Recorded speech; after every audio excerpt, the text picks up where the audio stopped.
Sa Section 29 ng House Bill 6875, nakasaad na maaring ipahuli ng Anti-Terrorism Council ang sinumang tawaging terorista, bagay na trabaho dapat ng korte. Pwede itong gawin kahit walang warrant of arrest.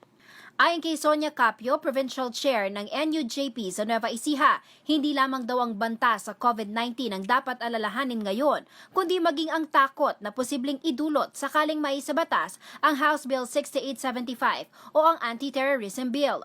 Kapag anti-terrorism bill na ang tinutukoy ay pwede kang maging isang suspect na terrorist kung ikaw ay nagkokomentaryo laban, kung critical ka sa gobyerno, kung ikaw ay sumasama sa mga organization na critical o kritiko ng gobyerno, kung ikaw ay pumipirma sa mga petisyon ng mga organization.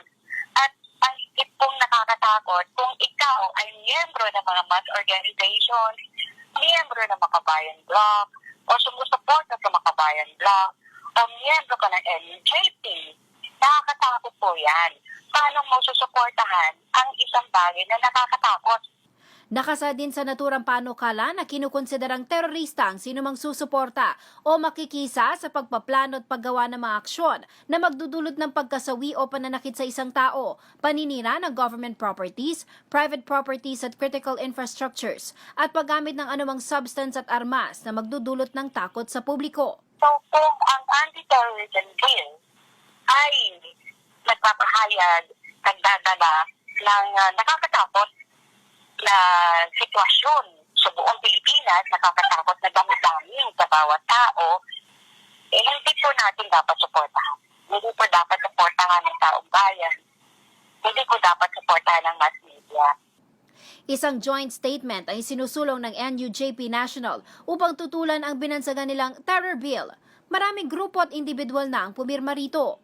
Pero ayon kay Capio, may mga pananakot daw na mabansagang terorista ang susuporta dito.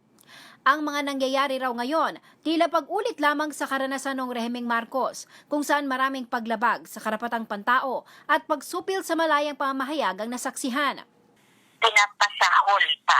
Kasi nung ginawa ni Marcos yung martial law, talagang mayroong deklarasyon ng martial law. Sa ngayon, tinatangging walang martial law. Pero, yun ang ginagawa ng panahon ng pagigipit na naranasan ng panahon ng martial law.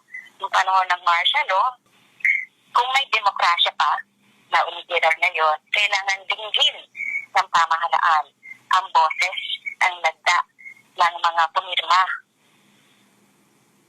against the anti-terror bill.